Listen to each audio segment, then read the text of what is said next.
네, 파생어와 합생어에 대해서 설명하도록 하겠습니다. 좀 시끄럽죠? 여러분 쉬는 시간에 녹음을 하는 것이라서 그렇습니다. 이해 부탁할게요. 자, 파생어는 교과서 83페이지, 84페이지에 대한 내용이 되겠습니다. 파생어와 합성어인데요. 파생어의 정의에 대해서는 지난 시간에 간략하게 설명을 했습니다. 그중 파생어는 또다시 두 가지로 나뉩니다. 접두사가 붙어서 된 파생어와 접미사가 붙어서 된 파생어가 있습니다. 자, 접두사와 접미사의 정의에 대해서는 아시죠? 네, 접두사는 말 그대로 접사 중에 어근 앞에 오는 접사가 접두사가 되겠습니다. 어근 앞에 접습니다. 접미사는 어근 뒤에 접사예요. 앞, 뒤에 방점이 있죠. 접선데. 자, 이때 접두사에 의해서 만들어진 파생어이므로 접사가 어근에 특정한 뜻을 더하거나 강조하면서 새말을 만든다는 특징이 있습니다. 접미사, 파생어 같은 경우는 접미사에 의해서 형성된 단어를 이야기합니다. 접미사는 선생님이 지난 시간에 잠깐 이야기했지만 품사를 바꾼다라는 점이 접두사와의 차이점입니다. 뜻을 더하거나 강조하면 물론 품사를 바꾸기도 하는 것입니다. 예를 들어 접두사 파생어에는 풋사랑, 군소리, 맨손 같은 것들이 있죠. 사랑은 사랑인데 풋사랑, 대학 가서 할 풋사랑 이미 한 사람도 있고, 소리는 소리인데 쓸데없는 소리인 군소리, 손은 손인데 아무것도 없는 손인 맨손. 동그라미 친 부분들이 접두사가 되겠습니다. 자, 접미사에 의한 파생어는 멋쟁이, 자, 평화롭다, 사랑스럽다 이런 것이 있습니다. 멋에 쟁이가 붙은 것. 평화롭다는 평화라고 하는 원래 명사죠. 에다가 롭이라고 하는 접미사가 붙어서 형성된 것입니다. 이렇게 이 부분이죠. 사랑스럽다는 그럼 사랑이라는 명사에 스럽이라고 하는 접미사가 붙어서 역시 만들어진 것입니다. 둘 다 롭이나 스럽이라는 아이들이 붙어서 명사를 용언으로, 이때는 형용사죠. 형용사로 만들어준다라고 하는 특징이 있습니다. 이번엔 합성어에 대해서 공부하도록 하겠습니다. 합성어는 어근이 2개 이상 만난 것을 합성어라고 이야기합니다. 합성어는 두 가지로 나눌 수 있습니다. 두 가지 기준에 따라서. 첫 번째 기준은 의미에 따라, 두 번째 기준은 구성 방법에 따라서 나눌 수가 있습니다. 의미에 따라서는 대등, 종속 또 하나가 있는데요. 무엇이냐면 융합합성어입니다. 대등합성어 먼저 설명을 하면 어근이 대등하게 원래 뜻을 유지하는 거예요.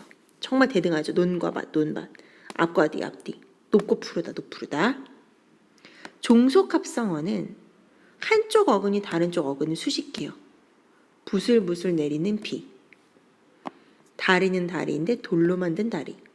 밥은 밥인데 무언가를 덮은 밥.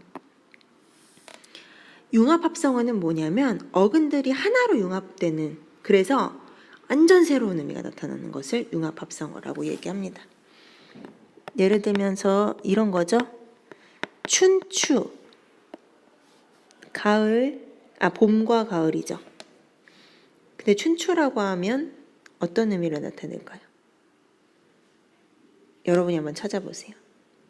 내가 봤을 때 니네가 제일 헷갈리는 건 밤낮이에요. 밤과 낮이에요. 밤낮은 온종일을 얘기하죠.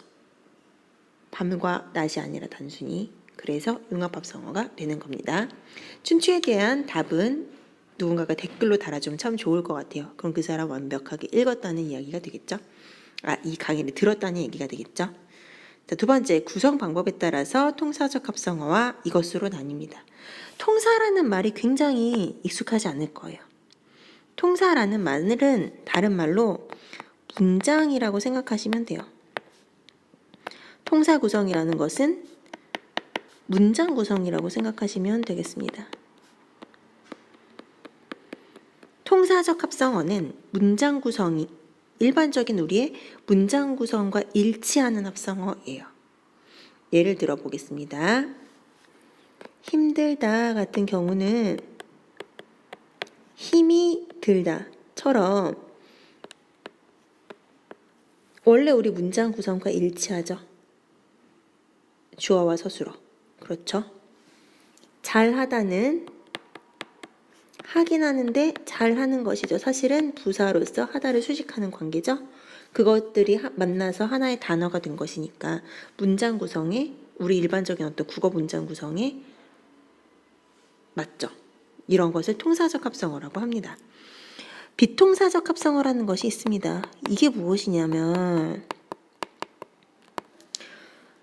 이게 참 재밌어요. 일반적 통사 구성 방식이 아니야. 문장 구성 방식이 아니라는 뜻이에요. 예를 들어 볼게요. 덮밥을 볼게요. 원래는 밥이라고 하는 것을 수식하기 위해서 뭐가 필요한가요? 명사 수식. 그쵸? 관형어, 관형사가 필요하죠. 그런데 덮다는 어근이 혼자 온 거죠. 원래는 밥을 수식해 주려면 덮은 밥이라고 해야 되는 거죠. 덮는 밥이라든지. 그쵸? 근데 이게 없이 덮밥, 어근과 어근이 그냥 만나버렸어요. 원래 문장 구성이랑 어울리지 않죠. 원래 우리나라 문장 구성 방식에 따르면 밥이라고 하는 체언을 수식하기 위해서는 관형어가 필요한데 관형어가 아닌 어근이 단독으로 왔어요. 어미를 가지고 있지 않은. 이상하죠. 원래는 먹는 밥 이런 것처럼 용언이 밥을 수식해 주려면 관형어가 되어야 되고 그러려면 어미가 붙어야 하는데 어미가 없이 어간 혼자 와서 밥을 수식하고 있단 말이에요. 일반적 토사구성 방식이 아니라는 겁니다. 여닫다도 마찬가지예요. 여닫다는 열다와 닫다가 맞는 것이죠. 원래 이렇게 두 개의 용언이 같이 쓰려면 그렇죠. 기억하는 사람 있네. 보조적 연결어미가 쓰여야 돼요.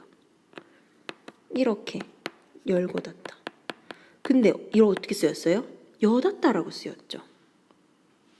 리을이 탈락한 채로 어근이 홀로 와서 닫다를 만났단 말이에요.